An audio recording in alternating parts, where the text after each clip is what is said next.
On the Freedom From series. It's part 7. This is our 7th week. Freedom from being used is the name of the message tonight. Who enjoys being used? Anybody like that feeling when you feel like somebody's taking advantage of you, using you, or anything like that? No, probably not. Anyway, our theme verse for the series is, "It is for freedom that Christ has set us free. Stand firm then, and do not let yourselves be burdened again by a yoke of slavery." That's Galatians 5:1. So the implication is that once we become a believer, we have a measure of freedom that comes into our life, but that's not the end of it. It is for freedom that you've been set free. So there is more freedom available. And if we're good Americans, we ought to be happy about that, because freedom is like the primo value of Americans, right? Freedom, liberty, freedom, liberty. It's not, however, the primo value of the kingdom of God, which is love. And those often come into conflict, but we've talked about that before. So we've used these two lists from Galatians, the fruit of the Spirit and the sin nature, and have just throughout this series drawn attention to the fact that these lists both have they're highly emotionally charged. Love, joy, peace, kindness, goodness, gentleness, self-control, patience. There's a lot of those have an emotional component to them, as do the items in the sin nature: hatred, discord, jealousy, rage. I mean, you don't typically see somebody enraged with no emotions involved, right? Emotions are a big part of that thing, rage. So what we've been trying to do and use as a kind of a key here is to pay attention to your emotions. When you're having positive emotions like a spirit on the spirit fruit list, chances are you're thinking true thoughts, you're believing the right things. But if you're having emotions that are more characterized by these items on the sin nature list, you ought to start asking questions about, why is that? Why am I having these emotions? What typically people will do when somebody does something and it makes them angry is they usually blame the other person for what they did for their own anger. Paul doesn't see it that way in Galatians. Paul sees it that anger that you feel, that you're blaming on somebody else, is not actually coming from them, it's coming from inside you. There's something going on in you that's causing you to respond in that particular way. So we'll keep going. We've talked about this quite a bit in this series. Tonight is freedom from being used. Now, you just all confessed to me that you don't like being used. It's the feeling you get when you realize that someone's been taking advantage of you for their own purposes. Maybe it's your boss at work. Maybe he's working you, giving you too much to do, and that's an unfair circumstance. Maybe it's a boyfriend or somebody else that's close to you trying to get you to do things. It could be even your pastor. I'll try not to do that, but pastors are well known for using and abusing people and then kind of casting them off. So I'll try not to fall into that category. It could be somebody that you've lent something to, and then they didn't return the thing you lent to them. Anybody ever had that happen? This happened to me. I learned this lesson when I was in college. I was in music school. I was in a music education major, so every semester we had to learn a new class of instruments. So it was either brass one semester, keyboard another semester, reeds another semester, strings, violins, all kinds of stuff. I fortunately already played a few instruments, so I kind of breezed through a lot of those classes. But when I was a senior, it was double reed class, and double reeds are instruments like oboes and bassoons. Not a real common instrument. They're an orchestral instrument, but they don't really, you don't find them much in pop music or anything like that. They're more orchestral instruments, and because of that, they're not as common. So we would have to rent instruments to use for the semester to pass our double reed class. Well, I went to school in Boston, checked all the music stores in Boston, no oboes to rent anywhere. So I checked in Portland, Maine, and nothing in Portland. And I got all the way up to Lewiston. I finally found a music store that would rent me an oboe. So I rented this oboe for the semester in Lewiston, My first semester of my senior year, I used the oboe in the class, and then another guy in my class, not that I knew, just kind of was acquainted with him because we'd gone to school together, was telling me, I can't find an oboe to rent anywhere. Can I borrow yours? Can I borrow your oboe, and then I'll pay you the what you have to pay to rent it for this second semester, and then you can return it. And I was a new Christian at this point. When I was a junior, I'd committed my life to the Lord, and here I am with this situation. Well, I rented the oboe. My parents kind of backed me up on it. They were the co-signers on the rental agreement. But I was just, so what would Jesus do here? And I said, well, Jesus would lend him the oboe. So I did. I lent him the oboe. And the second semester went by, and we went through finals, and then I couldn't find the guy. I was looking everywhere I'd go. He was not around. Well, I saw him on graduation day and asked him, hey, what about my oboe? And he just ignored me. Well, then I found out from somebody else he'd pawned it. He'd taken it to a pawn shop and sold it at the end of the semester, and left me hanging with the $850 bill for the oboe, because now it would be probably $2,500 for an oboe, but back then it was an $850 instrument in 1977. So I was not feeling so much like what would Jesus do at that moment. I was a little bit upset with this guy. So these were some, as I remember it, some of the emotions I felt. Violated, angry, I felt abused and manipulated. And I think you could probably sympathize with that, right? But now, as I'm working on this series, I'm thinking, so which list do these emotions line up better with? The fruit of the Spirit list or the sin nature list? Well, anger is specifically on the sin nature list. The others aren't specifically on there, but they engender the kinds of emotions that the other items on the sin nature engender. So I'm not saying now that it's wrong to ever be angry. I think it's okay to be angry. It's okay sometimes to feel violated, but sometimes bad things happen, and not always for a good reason. I had an expectation when I lent this oboe to this guy that he would be honest. So I didn't receive any collateral. I didn't say, well, okay, I'll lend it to you, but you give me the title to your car or something I'm going to hold until you get that back, or your driver's license or something. I didn't cover myself. I didn't own the oboe. The music store owned it. So I lent something I didn't own to somebody else, but I was responsible for it. If I had wanted to really avoid this situation, I shouldn't have lent him the oboe. But I was trying to do something good. I thought it was good. I thought this is what Jesus would want me to do. But my doing a good thing led me to feeling like this: angry, violated, abused, and manipulated. So if doing something good causes you to feel sin nature emotions, something is amiss. Something is not working right here. So as I thought about that, I thought, well, what does the Bible say about these kind of circumstances? So in the Sermon on the Mount, sadly, the Sermon on the Mount speaks to a lot of these circumstances. So here it is from Luke 6. If you love those who love you, what credit is that to you? Even sinners love those who love them. And if you do good to those who are good to you, what credit is that to you? Even sinners do that.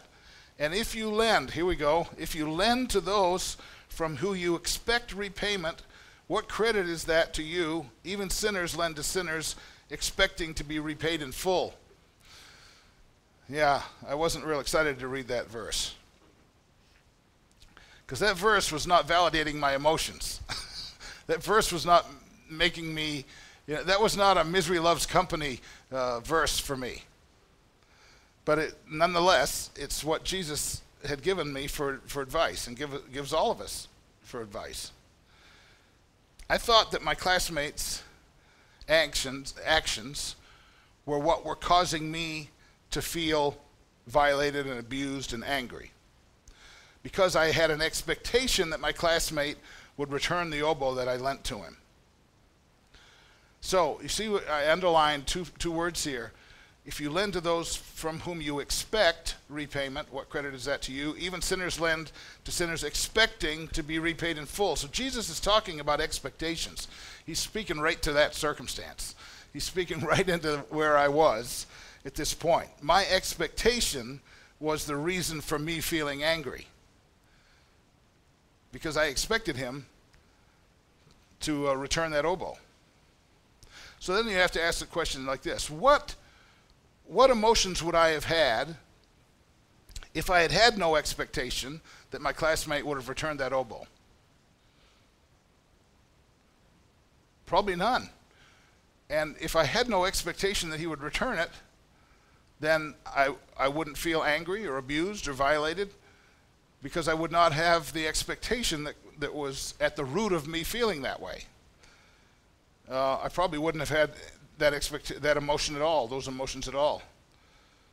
I've lent money to a lot of Christians over the years, and quite a few of them never repaid me, and I had to learn this lesson. So I didn't figure it all out back there in 1977. A lot of this is in hindsight, from decades later, where I sorted through this. Let's keep going. Here's another section, but it's continuing that Luke 6 passage. Love your enemies, do good to them, and lend to them without expecting to get anything back. Then your reward will be great, and you will be children of the Most High, because he is kind to the ungrateful and wicked. Be merciful just as your Father is merciful. So Jesus specifically commands us in the Sermon on the Mount to lend without expecting to get anything back. And then he says, then your reward will be great. So the kingdom we live in as Christians is a kingdom of rewards. Sometimes we're so pious we don't like to think about it that way, but Jesus says actually this kingdom is a kingdom of rewards. Another place it says Jesus is returning with his reward with him. Even when Jesus went to the cross, he had an expectation of reward. It was joy. He said he endured the cross for the joy that was set before him. So he had an expectation of receiving something on the other side of the cross. But in the kingdom, rewards are accessed differently than they are in the world.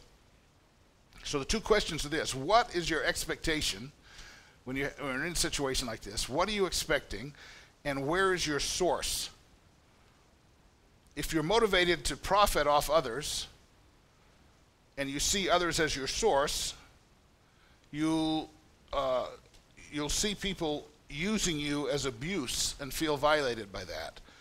But if you see other people, and if you see other people as your source, it's kind of cause those kind of things. But Jesus tells us that we should be seeking his rewards. In other words, look to God as our source rather than other people as our source, and we're less likely to be manipulated into feeling those kind of sin nature emotions. So the lesson I had to learn through all this is don't lend anything to anybody you're not willing to not get back. You're not willing to just let go of. So I'm more cautious about who I lend things to now, because if it's something I don't want to lose, then I typically don't lend it. But when I do lend things, I typically, sometimes I'll have a stern talk with the person I'm lending it to. But I just lent somebody some money over Christmas, and I just got it back this week, and a Christian brother, and I appreciated that. But a sure way to get upset about it is to expect to be repaid and not be repaid, and you're falling right into the Sermon on the Mount when Jesus is talking to you about that. So one of our favorite promises in Scripture, especially as charismatics, is in the very next verse, which Jesus says this: give and it will be given to you. Good measure, pressed down, shaken together, running over, will be poured into your lap. For with the measure you use, it will be measured to you. Yeah. It is. But the context is in this, the one we just saw, right. So the expectation is toward the Lord, right? It's not expecting your return from other people. Yeah. Where else does it say if you get your reward here, Yeah. what need is there for Mm-hmm. God to reward you for what Mm-hmm. that reward? Yeah.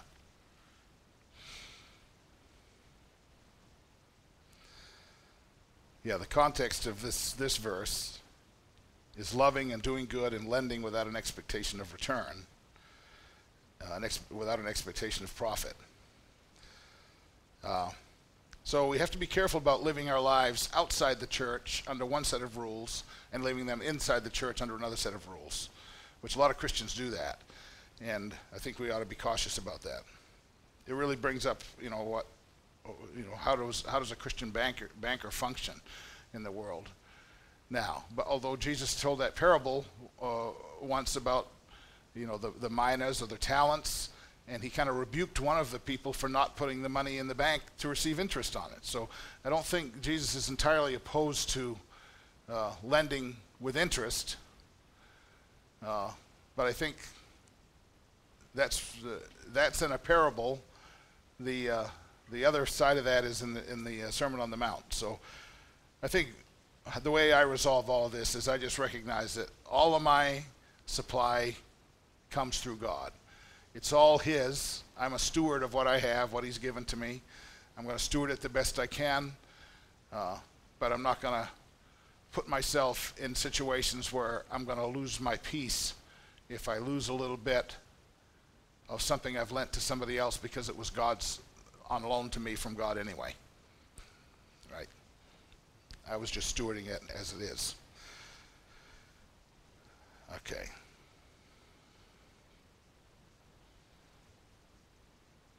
Now, so I think we pretty universally see being used as a bad thing. None of us like to feel like, we kind of feel stupid sometimes when we realize partway into a relationship, I just realized this person's using me.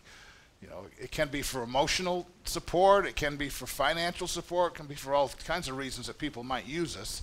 But there's one different situation where Christians in particular say they want to be used. And it's this, being used by God. Have I heard that before? We hear it over and over in church. We should expect to be used by God. We should hope to be used by God. We even sing songs about it. If you can use anything, God, you can use me. Right? That was a popular song a few years ago. We see other people having exciting ministries or successful ministries, and we think, oh, if only God could use me like he's using that other person. We even pray, God, here I am, use me. Right? That's scriptural even, But is God, I'm going to raise this question, is God really interested in using us? I mean, every other instance of when we feel used, we perceive that negatively. But why should we not perceive it negatively when we think of God using us? It pretty much causes negative emotions in every other circumstance. So we often cry out, use me, God. This leads often to some train wrecks. I've seen quite a few young people desiring so much to have a ministry of some type, and they cry out to God to be used of God, used by God. They start pushing themselves into places of ministry when they're not ready to be in places of ministry. And invariably it comes from them comparing what they don't have for a ministry with what somebody else that does have for a ministry that they seem to think. So in other words, the idea of being used by God in many cases tends to manifest in jealousy, which is a sin nature emotion, right? It's not a spirit fruit emotion. Jealousy is on the sin nature list. So the desire to be used by God in many cases, especially with young people, manifests in being jealous of other people's ministries and wanting to have a ministry of their own like that. It's not usually out of a bad motivation. They see other people being used by God and they want to be used too. But I just want to question the whole idea of does the relationship God wants to have with us, does God want to have a user relationship with us. Like any of us that are fathers, imagine looking at your child in the eyes and say, I want to use you. What would that feel like? It feels kind of icky to me. You know, because we don't think of our relationships with our kids in that way. Even in a family business, if you have children in your family business, the father doesn't see his children as resources to be used. He sees his children as heirs of his inheritance. It's a very different mindset than looking at your child as somebody that you can use to further your business. So I think of it this way: God is our father, not our employer. All through the New Testament, Jesus speaks of God as his father, not as his boss, not as his employer. And so I've got 3 verses to illustrate this, and then we'll talk about it. Here's one, John 5:19. Very truly I tell you, the Son can do nothing by himself. He can do only what he sees his Father doing, because whatever the Father does, the Son also does. So Jesus did what he saw his Father doing, but he didn't have an employee-employer relationship with him. It was more like, you could say maybe an apprentice relationship. He's doing what he sees his Father is up to.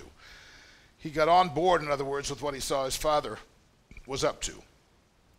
When I was a young teenager, I was struggling a bit, making friends, and we lived outside of town, so it was difficult for me before I could drive to spend a lot of time after school with kids. So my dad, I think, picked up on it at one point, and he I didn't realize this till years later, but he asked me something. He said, hey, would you help me rebuild an old truck that I'm thinking about buying? I said, okay, sure. And then, so over the next year or so, he got this old truck, and we had it in the barn, and we worked on it together. And all through that process, he would just show me something that needed to be done and show me how to do it, and then he'd leave me to do it. And then so a year later, my lack of confidence was not there like it had been, because just in doing what I saw my father doing, just being with him, imitating him, apprenticing with him, I think he knew what he was doing. He saw that I had a lack of self-confidence, and I had difficulty making friends, and I didn't feel good about myself a lot of times. By giving me something and working with me for a year in this way, it showed me that I could do something. And so my confidence just got way, way better during that time. And I think that was and I don't even know if he did it intentionally, but it worked no matter what. Here's another verse. No longer do I call you slaves, is Jesus speaking again, for the slave does not know what his master is doing, but I've called you friends, for all things that I have heard from my Father I have made known to you. Masters use slaves, but Jesus doesn't call us slaves. He calls us friends. Slaves are employees, are worse than employees, and they don't know what their master's about. They just do what they're ordered to do.